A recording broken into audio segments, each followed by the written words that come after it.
You're listening to Supervision with a Vision, where we discuss all things supervision. I'm your host, Sarah, professional counselor, marriage and family therapist, play therapist, eating disorder specialist, and cookie lover, with my co-host, Heather, marriage and family therapist, certified Together in Texas counselor, a Texas transplant from California, and outdoor adventurer. Hi, welcome to Supervision with a Vision. Today, Heather and I are talking about balancing our identities as helpers with the systems that all of us live within.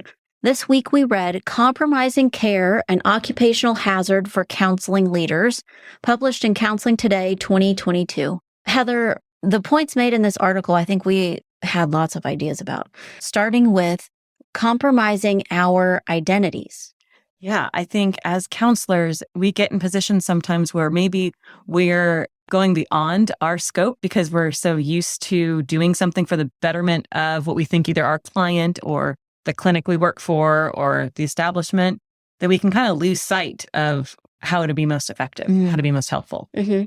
I think sometimes that could be where we work. I feel like this week with school starting, I've talked to a lot of parents, and a lot of the parents of the kids that I'm seeing have agendas for me. They come in with like a plan, like, here, you need to fix this. Right. You've got 3 weeks, so jump on. Right. Or I need you to tell them this. And I feel like that's compromising my identity as a counselor. No, that's not how that works. I had actually had a probation officer talk to me this week and tell me what counseling we were going to do in the following session. Great. And I went, have you ever been in counseling before? And talked to that person about maybe that's not how it works. Not really how it works. So I do think, and I guess in a way, I live within that system, or I live next door to that system, the probation system. So yeah, sometimes our identities are asked to be compromised.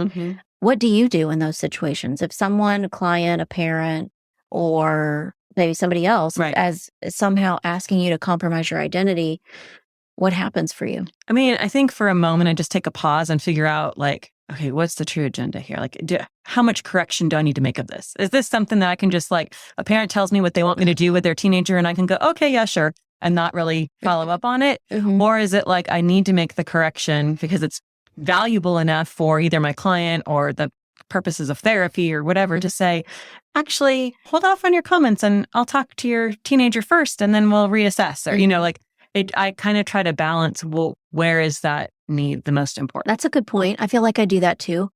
I have sometimes families or parents that are asking for EMDR, and within the phases of EMDR, the phase that most people know about, which is the tapping or bilateral movements, is only one phase. Right.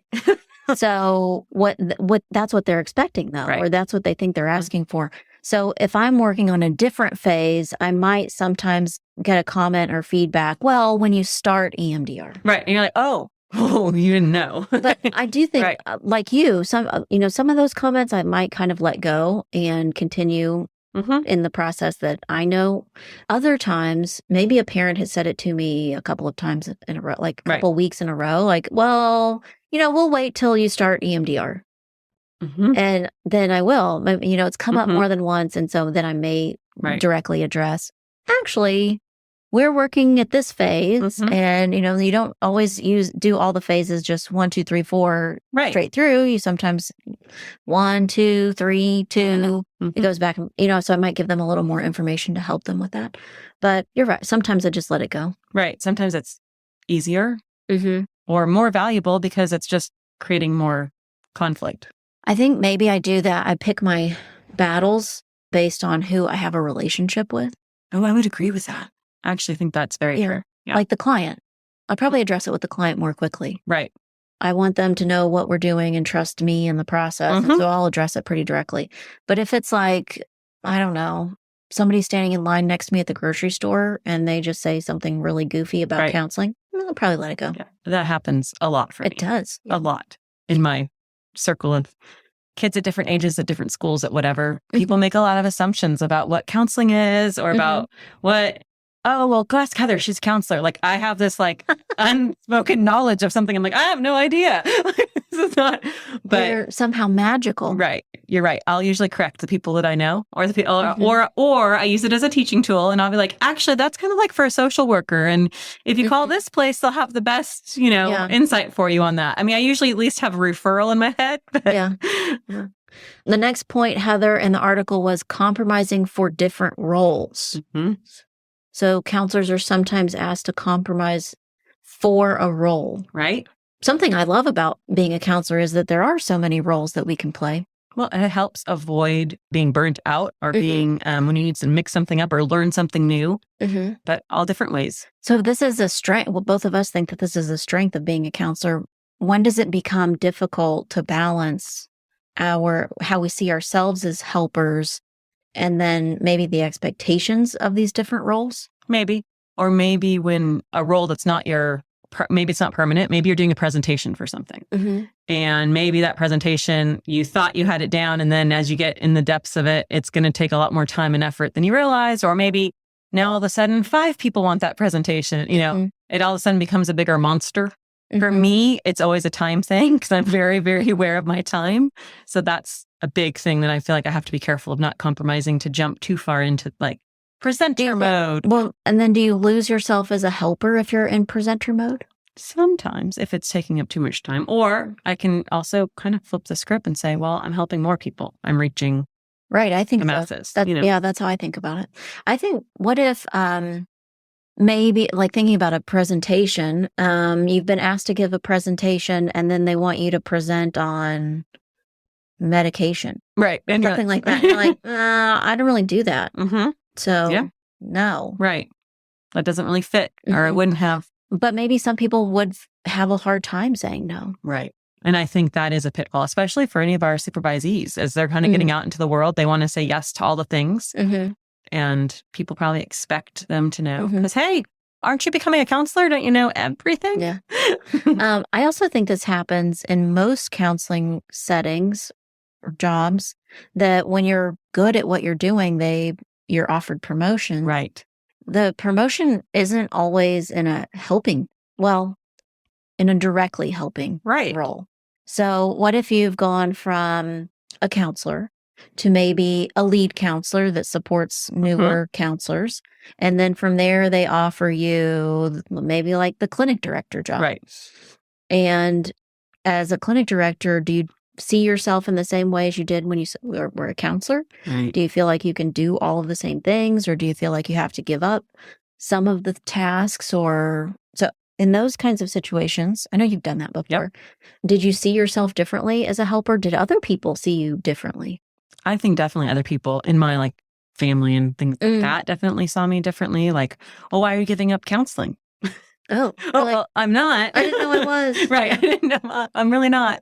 But then I think also like it can go in the other way as well, where it's like you have to like give something. You can't still see a caseload of 25 clients and do the other parts of the behind the scenes clinical work.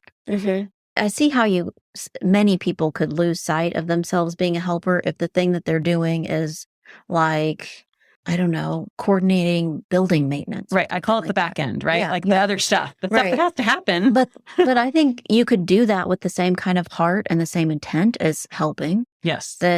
So if my task today is that I'm going to make sure we're ready for, I don't know, a national holiday where the rest of the bank or the rest of the building's going to be closed because it's a bank holiday, but we're going to be open. I'm going to make sure everybody has access to the building when they need it. Right. That might feel like, well, this is an administrative task, but I think if you have the right attitude about it, it's about making sure people have access to and all those services they need. Right, exactly. They needed to get in and help their people. So, but I think you can lose sight of that, and then it becomes about having the biggest keychain, right? Something like that. Right. Like you're the person with the giant keychain on their pants. Can you think of other things, different roles where it feels like we're being asked to compromise? I'm thinking maybe of situations where you're asked and this we hadn't talked about ahead of time, but kind of came to my head of like, okay, you're asked maybe at a clinic or a different place, or maybe even in your private practice, clients that maybe can't afford things, can't come in. You're not that we don't all have clients that would need to be on a sliding scale or something different, but like you're compromising a little bit of your role of like, okay, well, where does that fit in my practice? Like, where do these other people that still need help, right? Do we have the resources to send them where they need? I mean, I feel like it's very important as a counselor to have really good referral sources for the clients that call you for an appointment, but you can't see them or you don't accept their insurance or you don't. But I can't tell you how many people I've helped navigate their own insurance website. Yeah, isn't that sad? It's really sad. I do think that. But I still see that. I think it's helping. Right. I think some people would really feel like, no, that's not what counselors do.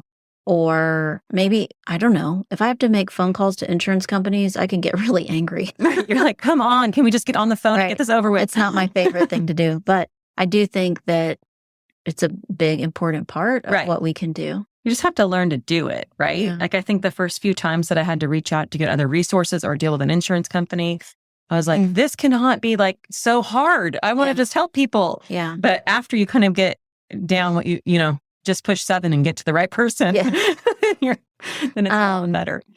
That makes me think I'm going to have the heart of a helper the next time I have to talk to an insurance company, and I am going to be kinder to that person on the phone.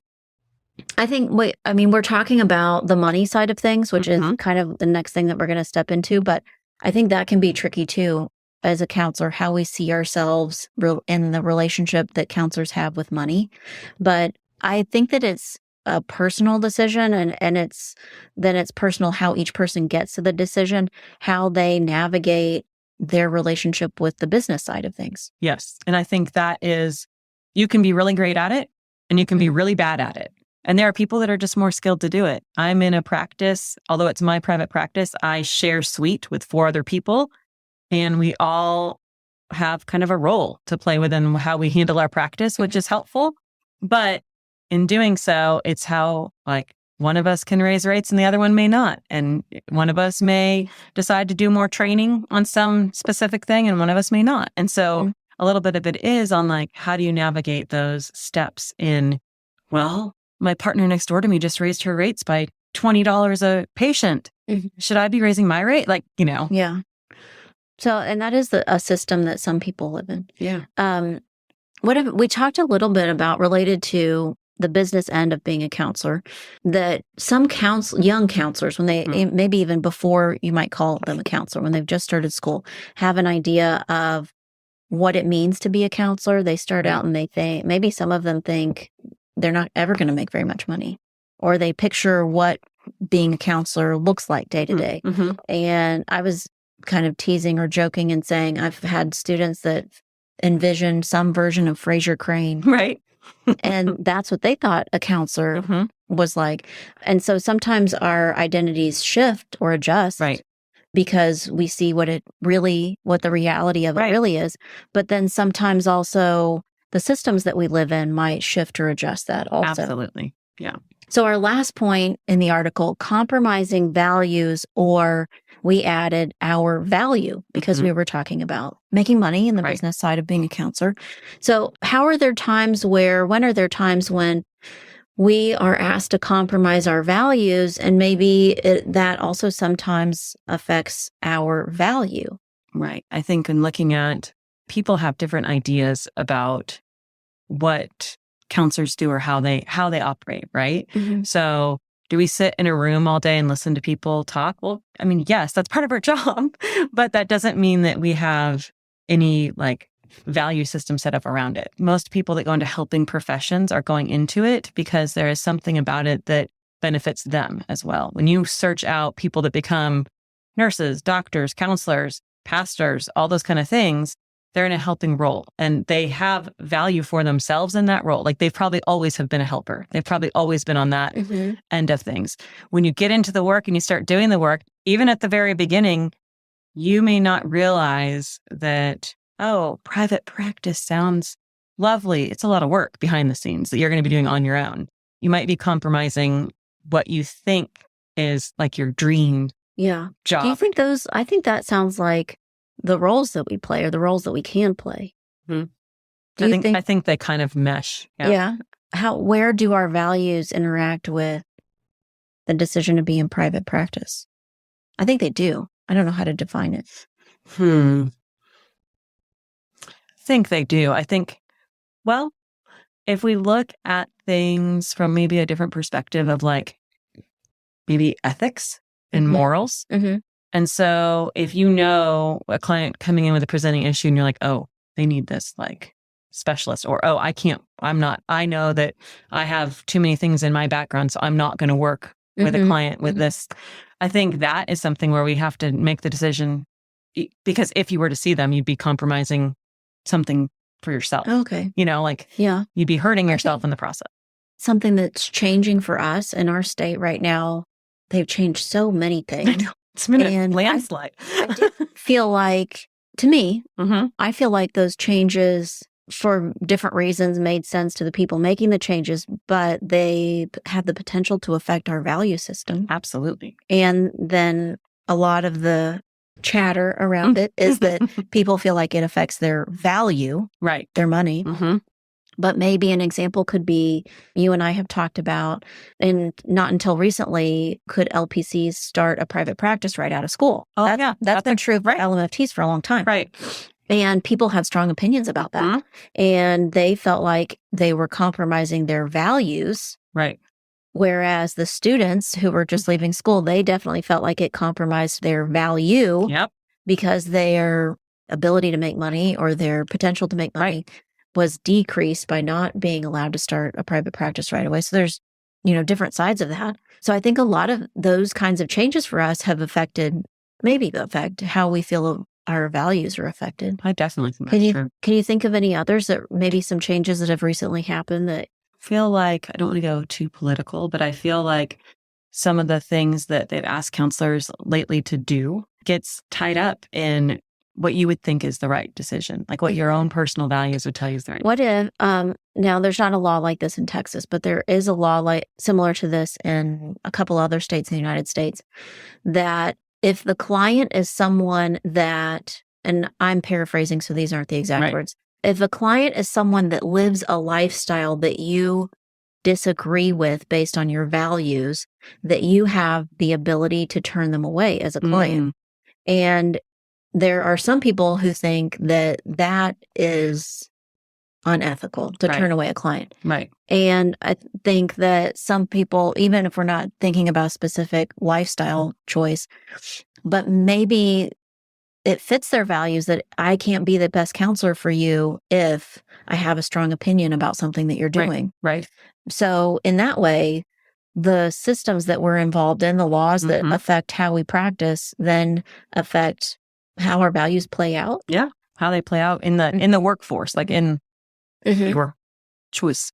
And so some people might feel like they're compromising their values based on those laws or based on the expectations. I think I gave the example already, or I described the full thought process that you could argue or you could explain, well, am I really going to be that effective with somebody who I can't see from their perspective, so now I'm not effective with them. Right.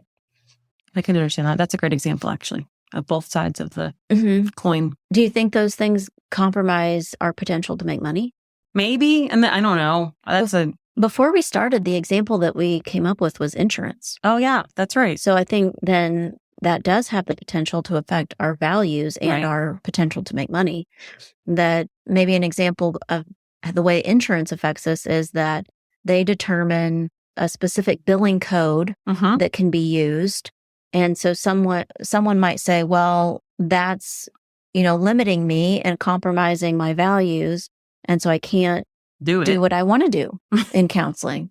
Or that if I'm limited to the billing code that I can use, then you're limiting how much money I can make. Yeah. I mean, I think that is I guess I can see how some people would see it that way. They're limiting what they could, but you also then have the choice. If you don't want to take insurance, then you have the choice not to. I mean, I think it's like, if your idea of it is that the insurance companies are these bad ogre people that are stealing money, then don't take insurance, but if your views of it is like, okay, well, this is the best we can do right now to get services for everybody that needs it, where they don't have to pay out of pocket.